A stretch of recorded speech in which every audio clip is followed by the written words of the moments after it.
Don't you? All right. Good morning, good afternoon, and good evening. I'm Kate Wade with Get Her Hired, and we're so delighted to be here today on September 18th, 2025, with Diane Steele of Steele Recruiting. We met a few months ago through networking. Mhm. What? Crazy. Yes. Crazy how that works. You can meet really cool people by networking. I think cold outreach you. I think I was like, dude, who are you? I need to know you, Diane. And you're like, who is this? What do you want? No, No, I think I you reached out were to not you like and I thought that. you are cool. I was like, oh, this No, we were we both. could be synergistic here and figure something out together. Yeah. I love the Except get her hired too. that's it. We were, and that's what we encourage all the time over here. Just reach out to cool people because there's so many cool people, and then you like wind up finding out like Diane is a total badass at recruiting and at helping with EAs, personal assistants, chiefs of Yeah. staff, and you've got a really broad network across the U.S. And we'll get into it all, but I'm just having a little love fest on you right now, Diane. Aw, So it's right back at you. thanks for being here. So we want to welcome you. We do this every couple of weeks. And today with Diane, we're going to be talking about you want to be the CEO's right hand. Okay, here's how to get hired as an EA or chief of staff. And Hmm. some of the ground rules we've got going. Everyone's anonymous here, so you can post your questions in the chat or through the Q&A function at any time. We will not say your name out loud, so you can ask any question you like. And Diane and I are here to answer all your questions. Diane is the queen of recruiting for these positions, and so she knows the real deal. So ask those questions you've been afraid to ask. That's why we're here. So a little bit more about Diane, and then I'll have you introduce yourself. But here's what I know about you, Diane. You are the CEO and founder of Steele Recruiting. You are a recognized leader in recruiting for executive assistant, chief of staff, and personal assistant roles. And you're based in the Minneapolis, St. Paul area. I think that's one of the reasons why we connected too, because we are like, wait a minute, we run in the same circles. How come we haven't seen each other in person yet? Right. So Hmm. yeah. So your manifesto is that you've got a record of over 20 years. You're specializing in connecting chiefs of staff, executive assistants with great opportunities. And your team is dedicated to confidentiality and personalized service, focused attention, delivering unmatched results. Sounds a lot like Get Her Hired. Um, let's see. You have 100% record of successful partnerships with businesses and nonprofits and high-level professionals, and you're committed to giving back and supporting local communities through meaningful philanthropic initiatives. Hmm. Mhm. That's Yes. the same, Diane. That's great. Thank you. Tell us Thank more you. about you in your own words, you and your firm and everything you got going. Yeah, well, as many recruiters know, you don't just wake up one day and say, "Oh, I want to be a recruiter," or you don't go to school for this profession. It just sort of falls in your lap somehow. So, with my degree in psychology and management from the University of Oh, Minnesota, wow. go Gophers! Yes, it mirrored it together. Psychology and management. That is Right. so cool. Right. Well, Okay. I guess it was marketing management through Carlson School. I just fell into this career and absolutely loved it because there is an element of sales, but there is a huge element of understanding people. Yeah. Uh, so with that, I answered a call, which let me just tell everybody, if you ever get an inquiry about something that you don't really understand why someone's calling you about a job or what they see, go for it because had it not been for my answering the call and going to an interview and ready to walk out of the lobby because I just didn't know what was happening. This was my interview for Manpower. Uh, I wouldn't be doing what I'm doing today. So just the universe opens up the doors, go through it and take a look and see what is happening for you. So anyway, managed two Manpower offices in downtown Minneapolis and St. Paul, clients such as Target and Securian in St. Paul and Ameriprise, University of Minnesota. Did that for a few years and then fast forward now, I worked with administrative assistants at the time. I have never been an admin. I will admit, that's why I so love the profession, is because I respect the executive assistant, what they do, who they are, and how they keep organizations going. Um, and fast forward, opened up my own firm because the universe kept calling me, walking through that door. And since then, building a team, and we've gone national. Our clients are all over the country.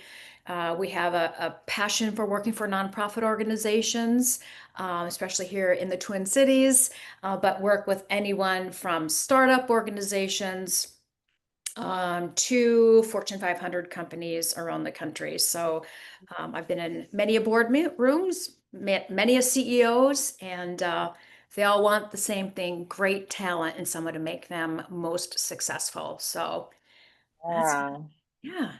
great. Thank you, Diane. That's so good to hear about your background. And I love the advice, like just go in and see. Just don't, who knows? You can turn it down when you get the offer. Right.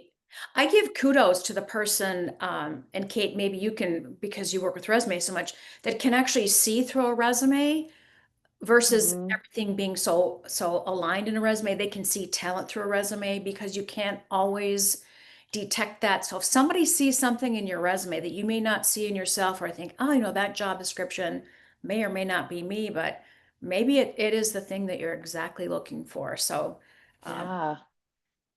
Well, thanks for that, Diane. yeah. I'm gonna launch a couple of questions just to warm up the room, get to know who's here. We've got 44 people registered, so there's a lot of variety here. So there's a question on your screen right now. We want to know where you are in your career journey.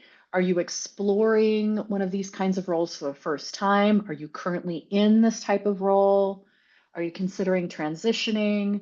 Not interested in these roles specifically, but want to hear more about recruiting in general, which every piece of advice Diane is going to give today will be helpful for any role. I know it will be. So, okay, so it looks like we have an overwhelming majority of people who are either currently in an EA or chief of staff role or considering a transition into these roles. So that's the vast majority, like 70 to 80% of people. Mhm. Okay. Um, all right, let's try another question. So they're in and they're thinking about it. So we've got another question here. What's your biggest motivation for those of you in role or thinking about being in role? What is it that is interesting you the most? Like, what motivates you? Career growth. Before the call, Diane and I were talking about that. Like, where does career growth happen? Working closely with executives, building influence, that's really important. Getting behind the scenes view of leadership. We've kind of got a 50-50 going on here, Diane, with working closely with executives and building strategic influence. I'm just going to take note of those things, building strategic influence. And because that's for everybody. And working with executives also. If you're not the executive yourself, even if you are the executive, you have to work with other executives. Mhm. Okay. Yeah. Okay. So we're thinking about moving, or we are in that role. Okay. Let's do another question. Um, when you're working with a recruiter, well, this actually, I'm sorry, this assumes you might have worked with a recruiter before. I'm sorry. So if you haven't worked with a recruiter, you can still answer this question, based on how you feel it is to work with a recruiter. Um, what are you most curious about? Skills, how to stand out in that crowded applicant pool, what are hiring managers really looking for, salary ranges. Okay, vast majority of replies are how to stand out in a Mhm. crowded applicant pool. Yeah, I think you already mentioned a little bit about that. Mhm. Yeah, sorry, just get this Okay. note down here. I've got one more question that's kind of fun. Anne Marie and I were having fun with this yesterday. So we like to have fun here at Get Her Hired.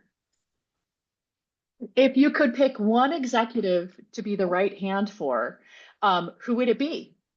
Eve Oh. McDavid, Laura Alber, Sarah Blakely, Miranda Priestley, Devil Wears Prada.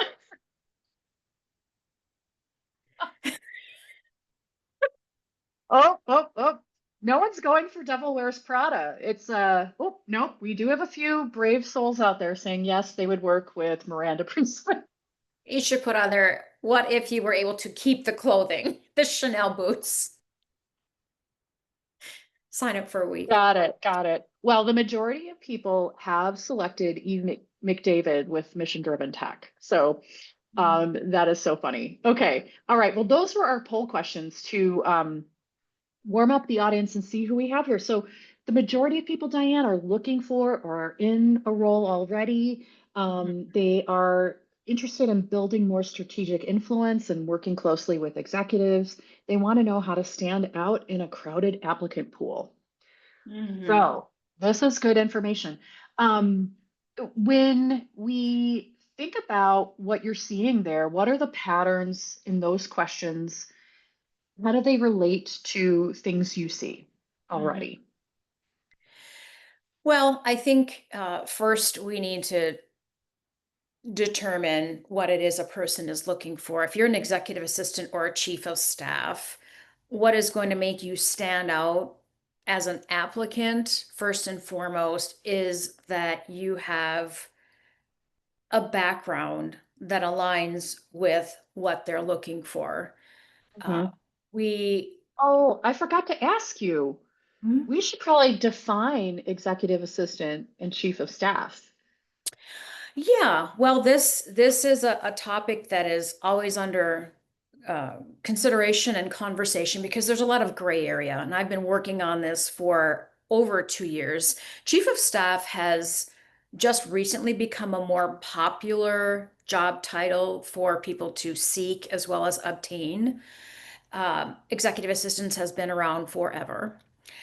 So primarily, the differences are an executive assistant drives logistics, time management, owning calendar, inboxes, travel, communications, being the right hand person to keep the executive on track with their tasks.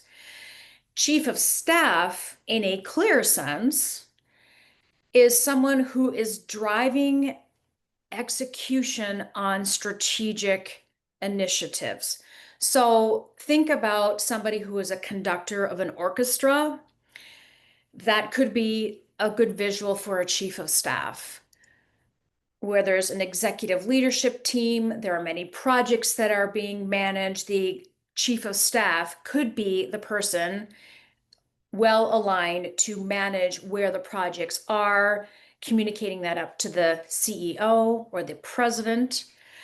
Um, that is probably one of the differentiators. The second differentiator would be the chief of staff has the capability and the ability to sit in proxy for the CEO and president during meetings.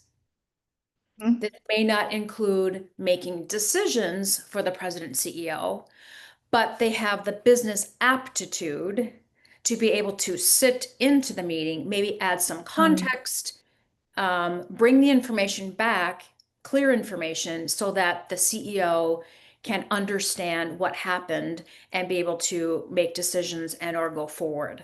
So those are the two main differences of a chief of staff to an executive assistant. Now, there is project management within both positions. Uh, Mhm. Again, the level of project management and the involvement of project management, you typically wouldn't see as much strategy project management as far as execution of strategy in the projects with the executive assistant. They would be on a more coordination of the projects to then forward that information on to the project leader. Um, Vice versa, the project management for the chief of staff would be probably leveraging an executive assistant for the coordination, but they are project managing from a management perspective of management. Um, a clear chief of staff does not touch administrative duties, Ah, but that's in the clear okay. sense. Um, when somebody is coming up from an executive assistant role to a chief of staff, Yeah. the transition is sometimes difficult because they want to become more involved in strategy and business and learning about the business, but they can't let go fully of the administrative pieces. Um, if they do get to a point where headcount can be increased to 2 people, then Mhm. that is a beautiful thing where they have proven that they can become a strategic right-hand partner, driving strategy, sitting in proxy meetings. It would be a headcount situation for the company to then say, okay, we can add an administrative support to support the office of the CEO, and therefore they would be able to completely move away from Yeah. the administrative. Where do I find, I might be going down a soapbox area right now. This is helpful, helpful. Where do I find most chief of staff roles because it is so new? Mhm. Um, it's either very small, smaller, or very big. Hmm. Difficult to find that middle. Oh, you mean by size of company, like Yes. revenue or employee number? Okay. Yeah. It probably size of company more to a number of people. Many startups, small companies will leverage a chief of staff because they need somebody to help drive initiatives and strategy and help them grow. Mhm. Larger companies, I've talked with companies such as Amazon, et cetera, where they've got large pillars, maybe the human resources department, where the CHRO has multiple executives at a high level, and Yeah, they need a yeah, chief of staff at that company. Government has chief of staff, which is a little bit different in its focus and experience. Um, some companies require a specific background to become their chief of staff because of institutional knowledge, whether it's um, Mhm. information on, finance, having a finance background, or uh, it could be hospital. So again, chief of staff can be a career path for an executive assistant, but it all depends on the company. It depends on the capability and the capacity of the executive Yeah, assistant uh, yeah, and the organization. Sometimes right. executive assistants will start in the company, have a desire, get the experience, and they cannot get to a chief of staff, so they will look outside for those opportunities that are slowly but surely opening up in the United States. Yeah, yeah. Okay, that is really helpful, Diane, to understand that difference between those roles. I can see essentially it's um, oh well, it's there's both proactive and reactive in both positions, but I think it's scope. Maybe it's the difference is scope of ability to affect resources and decisions. Mhm. And Yes, that's what differentiates it, right? Because if you're chief of staff, you might be able to make P&L related decisions, but as an EA, you probably wouldn't be able to impact the P&L directly. right. Indirectly, Right. absolutely. Yeah. Okay. Okay. So helpful. Thank you. And if anyone's got questions, I know we've got one that came up Mhm. already, and we'll take your questions. But just in a moment, I want to go back to Diane. People here, the majority of people on the call were saying they want to build strategic influence and they want to know how to stand out.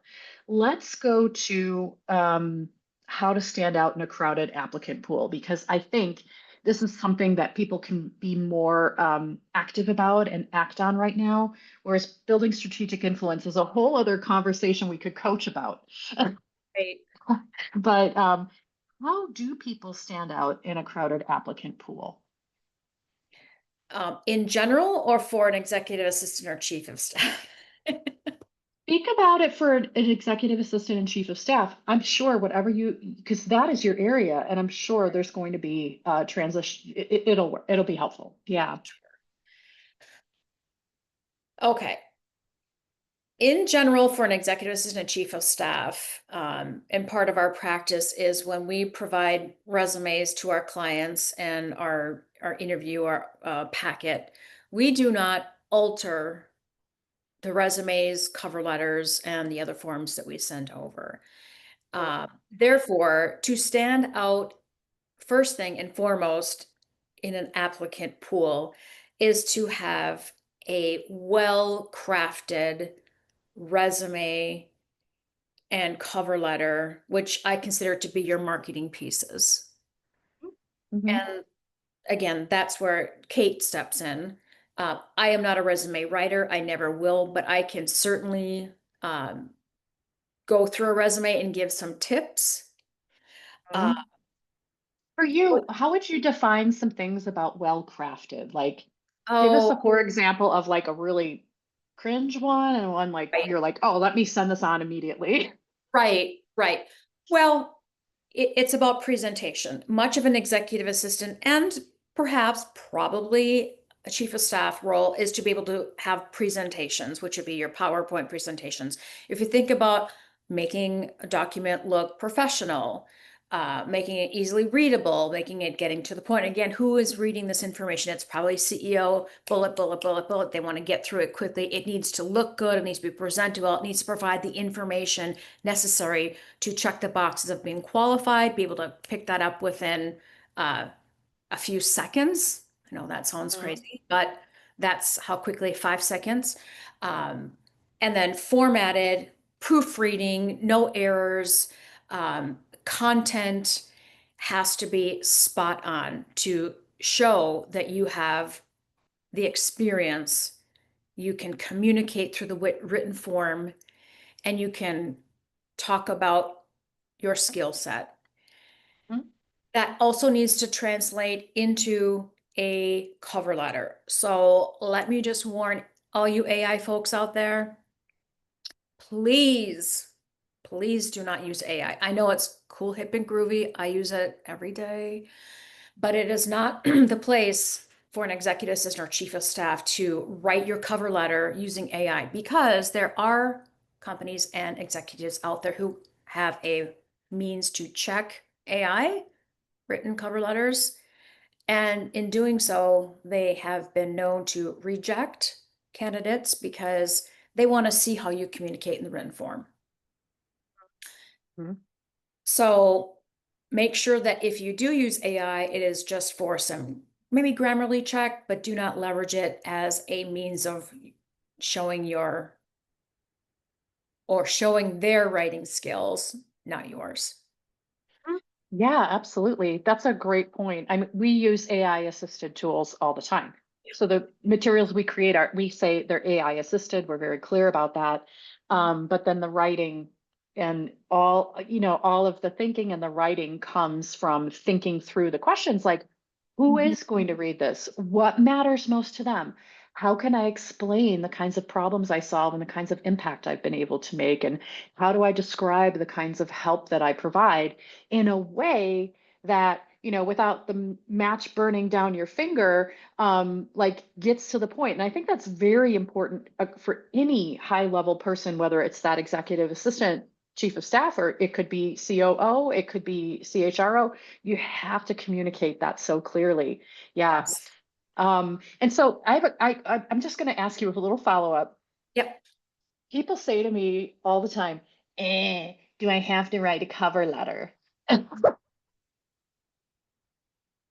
I have thoughts, but what are it sounds like you're like, yeah. Oh, well, gosh, yes, that's the story behind the story. Mm-hmm. Mm-hmm. So a lot of times when you apply for jobs, there isn't a way to upload a cover letter and a resume, put them together in one PDF. Uh, if you're going to write a cover letter,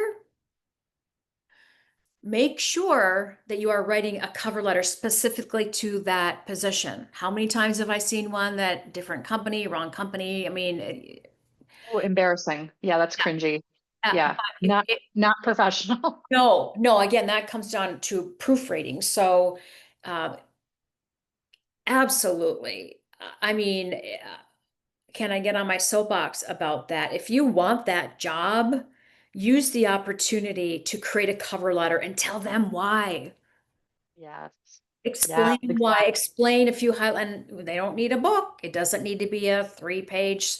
It just needs to bring out the bullet points and show some of your personality to fit Yeah. culture. That's your opportunity to make you stand out in the crowd from the multi-hundred applicants that might be applying for the same job. Yes. Yeah. Let's put it Okay. this way. If I were applying for a job, I would always put a cover letter, always. Well I'm written. Now, let the me same. add well written, well written.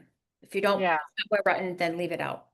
Yeah. I'm the same with you. When I was hiring people, I always read their cover letters, and I almost made more of my gut decision based on the cover letter than on the resume because I was like, is this person cool or is this person a robot? Like, does this Right. sound like someone I could sit in a conference room with for 4 hours? Exactly. You know?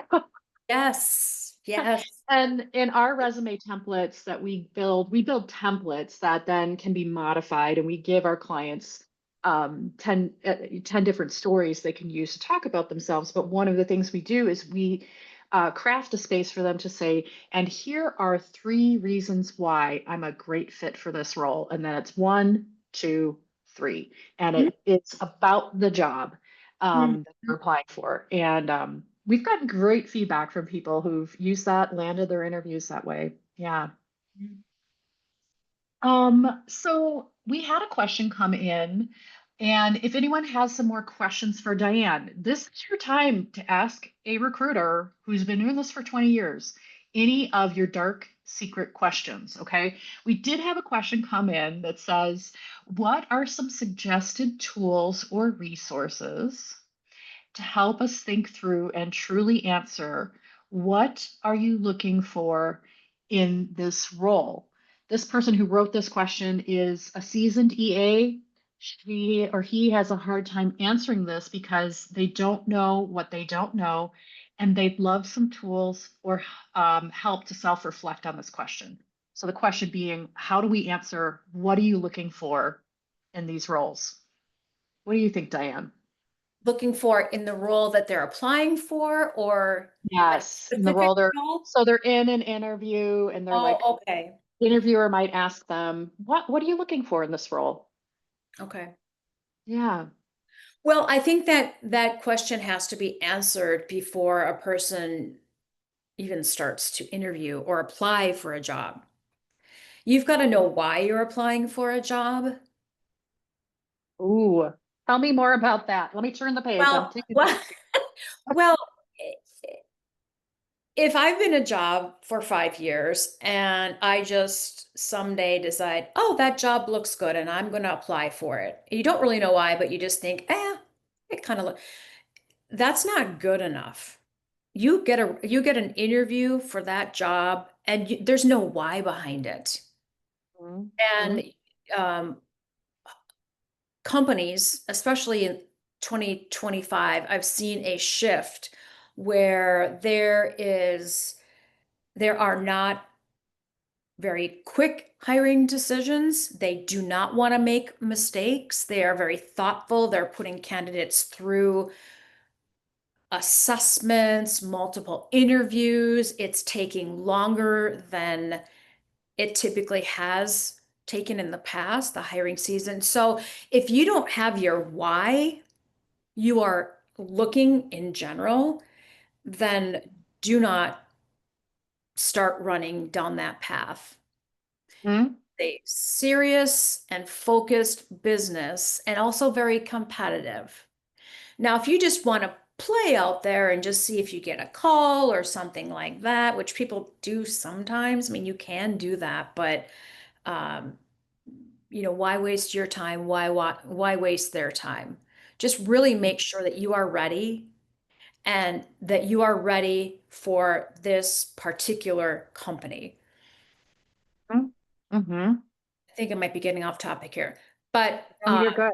but what I Yeah, the way I was seeing that too is like you have to know why you're applying to that job, right? There was a follow-up question here from that person saying, in general, how do I know what I'm really looking for in life when I grow up? Oh, This still applies here. It's like, well, why are you applying to that job? Is it because you like the responsibilities? Is it because it's a bigger company? Is it because they are in a sector or industry that really interests you? Like, have some ideas about that so you can actually talk about that when you are in the interview. mhm. Well, what Yeah. it's going to be when we grow up, Yeah. don't Yeah. be too concerned about who you're going to be in 20 years. Have an idea, but unless you're on a path of being a professional doctor where you have a path, if you're exploring, just look at your skill set. Look at what you love to do on a daily basis. I mean, I love going to the beach, but I'm not going to make money at the beach. But I'm saying in general, what do you love? Do you love coordinating events? Or do you love being in meetings and taking meeting minutes? Or do you love to manage a board of directors and the relationships? Start writing down what you love to do. And then write down the things that you think you would love to do or you would love to try. And then also, sometimes it's easier to start with the things you don't like to do so that you stay clear of them. Right. Exactly. Yeah.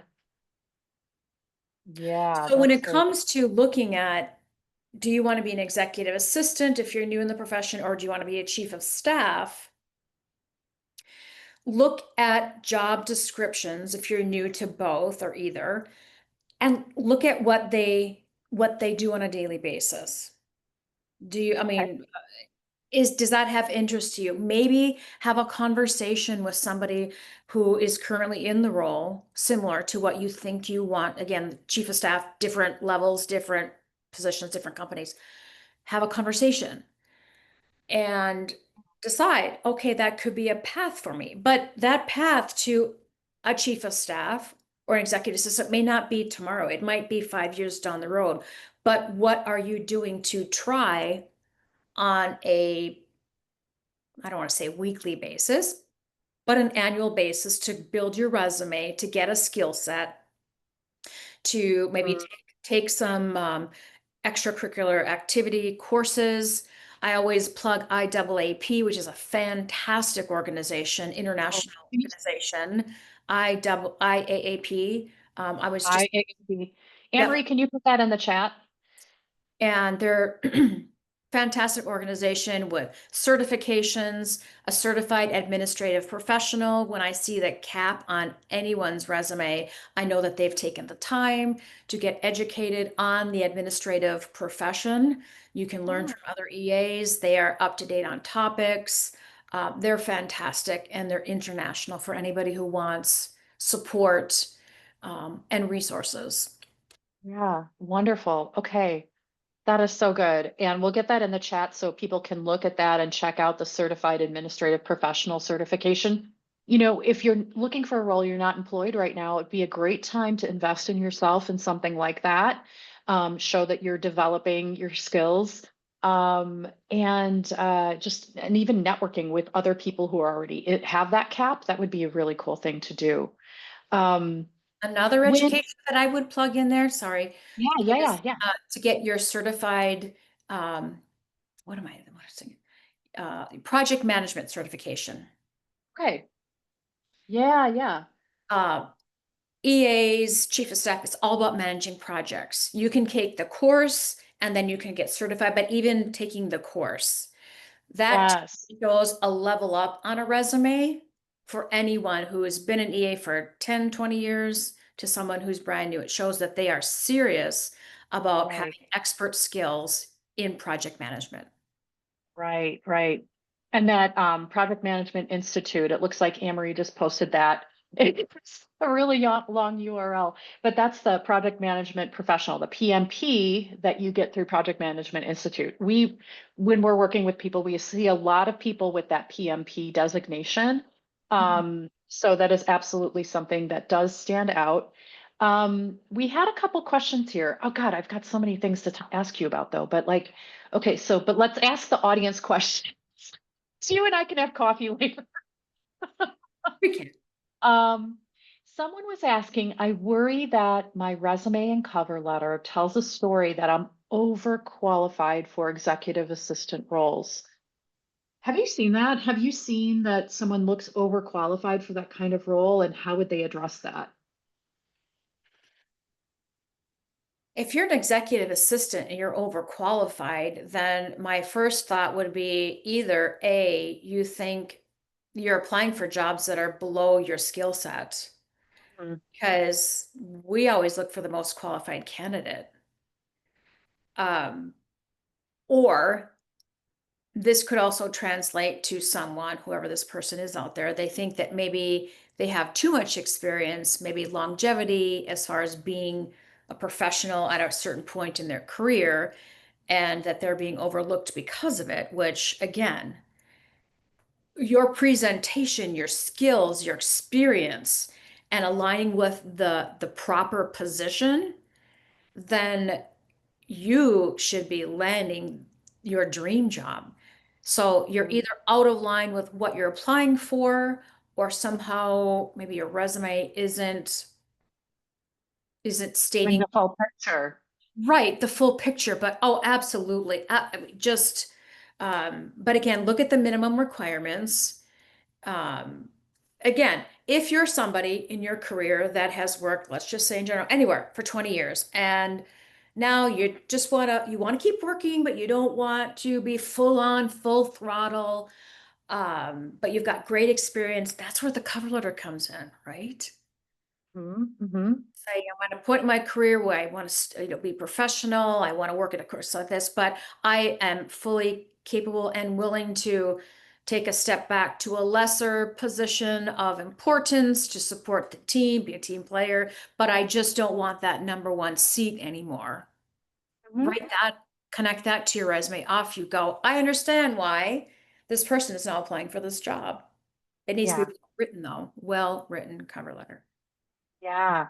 That's a very good point, that you can clarify it. One of the things I would do, I see sometimes people doing is they're defensive or trying to prove themselves in some way in the cover letter. And while you do need to prove yourself, being defensive isn't helpful. So saying something like, I know I look like I'm overqualified, is defensive. Instead, I loved how you said that, Diane. I am looking at this point in my career to take a number two position, not a number one position. And here is why. Mhm. And just share that. And then you're not being defensive about it either. So I hope that's helpful for that question out there. We have a question here, Diane. How do you know if age is the factor of getting hired right now? The only way that I would know it is if a hiring manager were to tell me they're looking for a particular age. And in that case, that would be a client of mine. Would not be a client of yours. No, Okay. no, no, no. Okay. If it's something that, and I have on my website, my blog page, I've written so many blogs. I write my blogs for mostly resources, not for anything else, but it's a resource. And I talked about age in there. Hmm. Age is just a number. What they're looking for is fit with culture, and they're really looking for energy and being current. So if all of things are aligned, your LinkedIn profile has a current picture. It doesn't matter how old you are. I mean, you're well put together.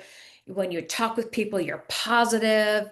You aren't jaded. You're excited. You're excited to be around. They want to be with people and hire people that they would go out and have a cup of coffee with, or run to happy hour and grab some chicken wings with. I mean, it's about that. And that doesn't come with any particular age. Now, if there are companies that are focused on age, well, then you probably don't want to work there anyway, and who cares? But don't ever put that in your mind that your age has anything to do with it. I love that, Diane. Thank you. Thank you. Ageism is real. It's conscious, it's unconscious, right? some people are conscious of it and some people are unconscious of it. And it's there, but it's not,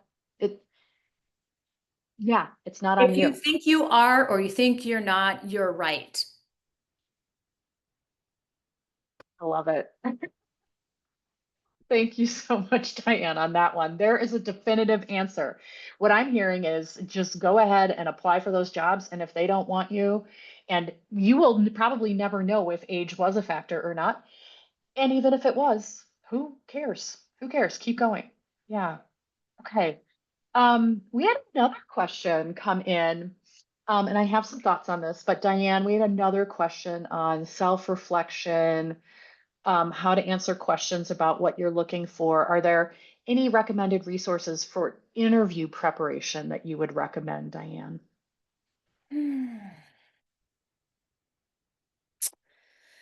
Well, I can't say that, and that's a good topic for me to maybe start a blog on.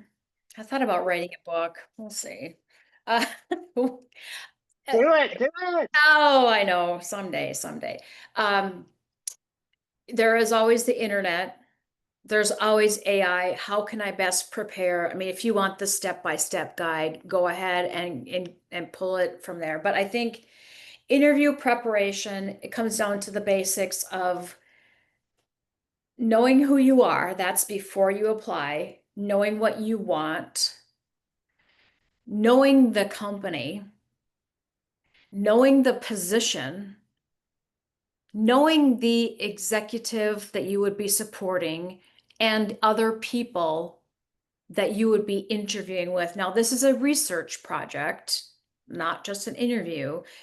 Knowing what's happening in the news with the company, thinking ahead to being in the job and how you would perform and what your tasks would be, how you would strategize to be part of the team, what you could add to the team. So thinking that you're already in the job while you're going through the interview process and having an idea of what you would do. So that would mean maybe you believe that you would be the master of the calendar. Well, perhaps then you know to bring to that interview your maybe a synopsis of how you categorize travel or email management and be able to just happen to, well, here's an example of my work.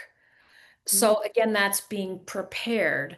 Um, that has Yes. been Yes. being prepared and having, I won't call it a brag book because EAs do not brag. They're behind the desk. They do not want to be put, but just more of an accomplishment book and the how to or how I do ready Right. in case somebody wants to see it.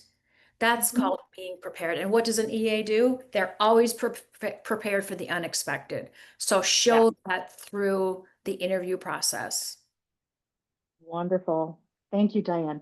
And we work with all of our executives that we work with. One of the things we help them talk about, there's many, but one that comes to mind right now is what is your methodology for whatever you're in charge of? So let's say you're in charge of customer experience at a software company, or let's say you're head of marketing for a pharma company. What's your Mhm. methodology? So Mhm. and for an EA, even, what is your methodology for managing a really busy, crazy schedule? And as a chief of staff, what is your methodology for managing two VPs who are at each other's throats, Mhm. vying for resources, Right, right, which right, is very real, very real. right. So I don't know how I know that, but yes, your methodology, I love that. And that actually, doing that kind of reflection when you're writing your resume, writing your cover letters, updating your LinkedIn, you can even have this is my methodology and talk about your framework and the way you do things in those places. Yeah, Mhm. so cool.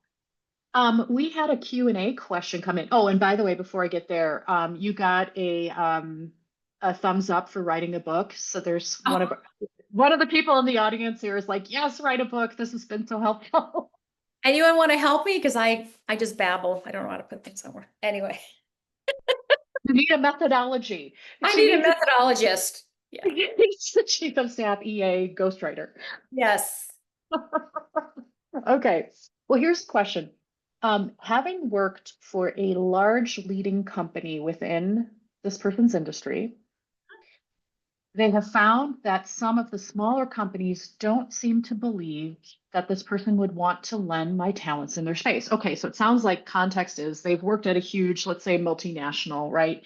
And now they're looking at smaller companies, and this person feels like they're not being taken seriously. Maybe it's kind of like an overqualified question again. But let me keep going. How do you suggest overcoming moments when other people decide for you, even after conveying the desire to work in that space? Ooh. Mm.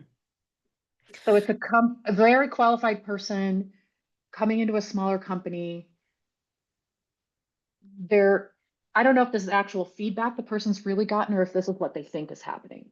So Right. how would you Depends on answer how, sure. It depends on where they are in the interview process. If they're not getting interviews, not even getting a touch point, then you know that somehow there's a disconnect with, well, it could be many things. We can't assume that it's big to small. But that is Yeah, where good point. if they're Yeah. not getting an interview, not even a call, that is where a well-written cover letter needs to be part of the resume. Has to be one. Mhm. Okay. So that's the stop right there. If they are getting to the first interview with or without the well-written cover letter, then it is something in, I would probably say, the preparation and being very clear on what you are looking for and the why. Back to that. Yeah. Work at 3M my entire life, and now I want to work for a small nonprofit. Okay, really? Why would you do that? Well, because this is why, and not only why because me personally, but now why because of who you are, what the organization represents, and how I can align my mission, vision, values for my professional person into your organization. And show, you have to spin it. It is a sales pitch somewhat, or representation or marketing. Because I have worked for a large company, I could bring the skill sets and the best practices to your smaller company to make you more successful. So it's the feature benefit. It's the old feature benefit of sales. I have this feature. It's not a negative feature. It's a positive feature. I work for 3M or Oh, whomever. I love I can that. It's I can a transition that, and so that is a benefit to you. Let me show you how and give some examples of how it could be a benefit. So take it another level, take it deeper. Here are some yeah. examples. For example, I see, because I've done my research, that your organization, and again, appropriately when you want to say this, that I see that they need little assistance with some infrastructure, or maybe they need to implement, this could be helpful. I have done that. And oh, wow, we never thought of that. So again, it's how you present it, what you know about them, and spinning it in the correct way. Yeah. Yeah. I agree. This is so cool. Like, because we call them career marketing materials. That's what we're creating is career marketing materials, marketing yourself, right? I love that framing of thinking about your skills and your experience as features, like a feature of a product. Of course, you're a human, but you're the product in this moment. But like, oh, you just got a thumbs up on that too. Use the feature and benefit model of marketing and sales to sell yourself. This person said it sounds like a book chapter, Diane. So now you've got a chapter already. Okay. You're welcome. Mamma mia. Let's move on. You didn't think you had any goals for 2026, personally, but now here you go. Well, truth be told, I have this because I'm a paper person. I have book on my 2025 goal, at least to start it. So maybe I've got a few months left. We'll see. We'll see. Yeah, yeah. We had a question come in with a raised hand. If that person could please, we want to keep this anonymous and safe space for everyone to be confidential. So if you could write a note in the Q&A feature or in the chat, it'll be confidentially coming through to us so we can answer your question. While we're waiting for that, I have a question that comes up all the time. Yeah. How do you feel about this when people reach out to you to check in and network with you when they are applying for one of the roles that you have open? Tell us, like, what is your recommendation? How should people approach that? Should they reach out to you? How should they reach out to you? How often? This is a question we get all the time. So we get resumes and inquiries from candidates all over the country. And in fact, if you go on our website, you will see a place where you can upload your resume. And then from there, we upload it into our database and we source from that database when we have particular positions in different locations. That being said, I wish I could talk to everyone that comes through, but I just can't. I don't have the time. I just can't.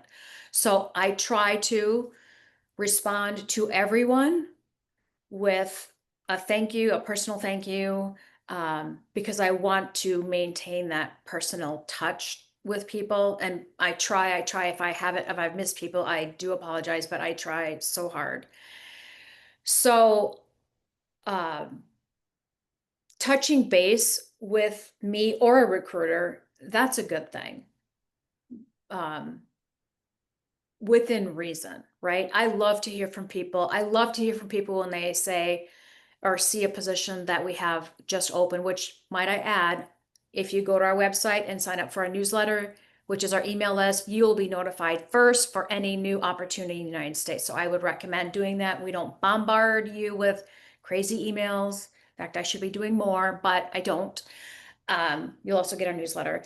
But checking in just to say, hi, I'm Sally. I sent you my resume a few months ago.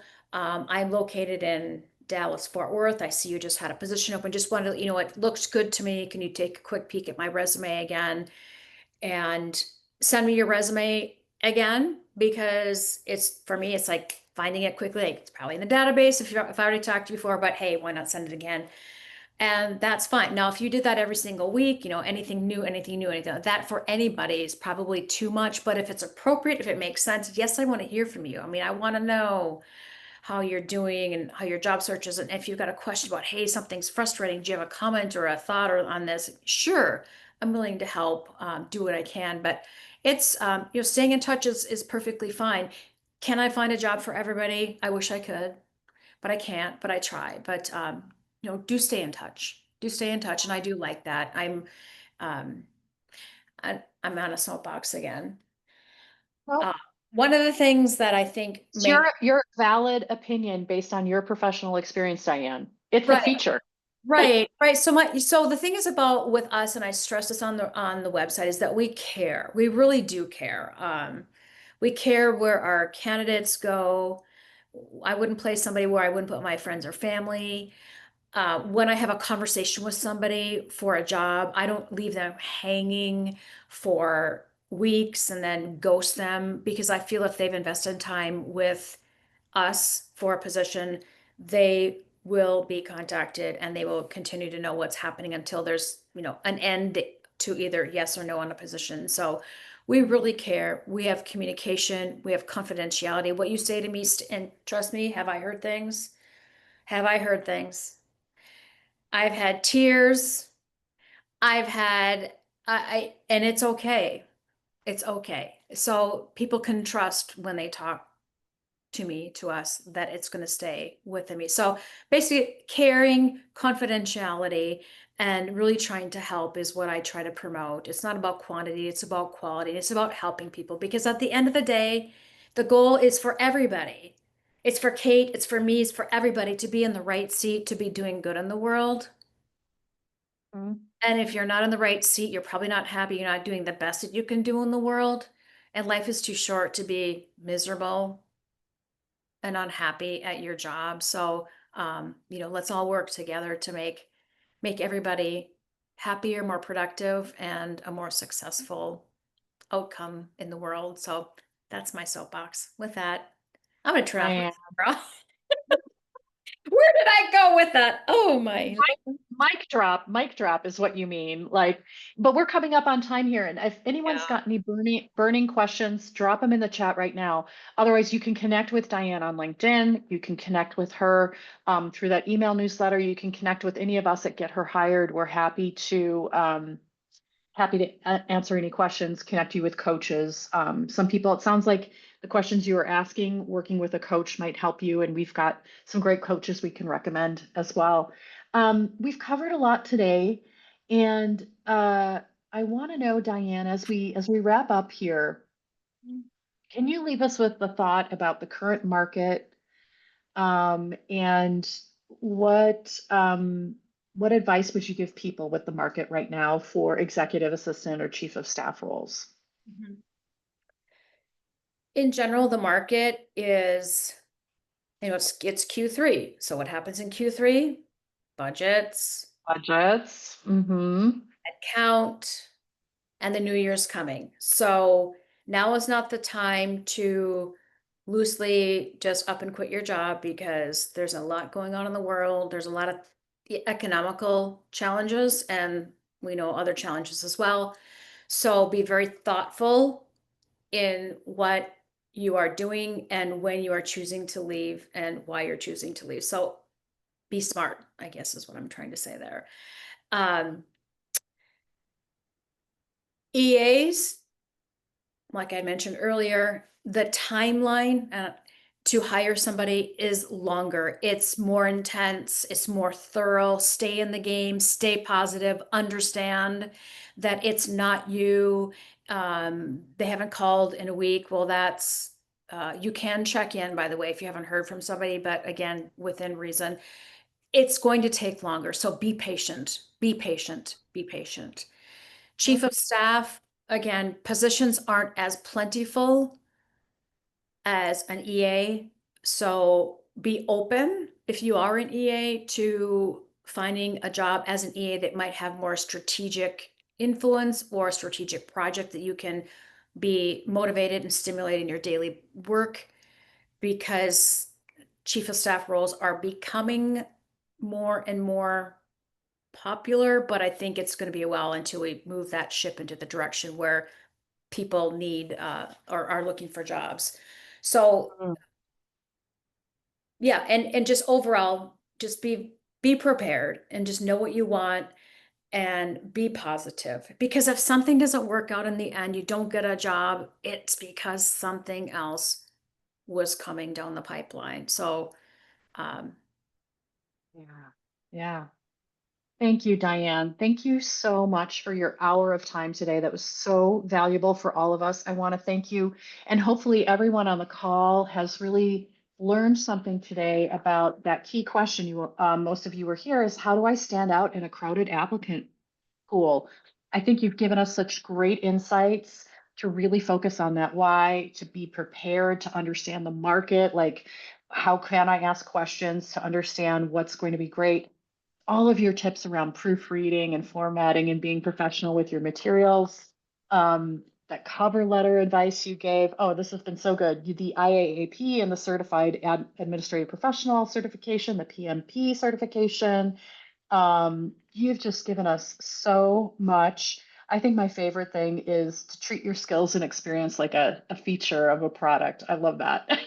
mhm. And how it's going to benefit them.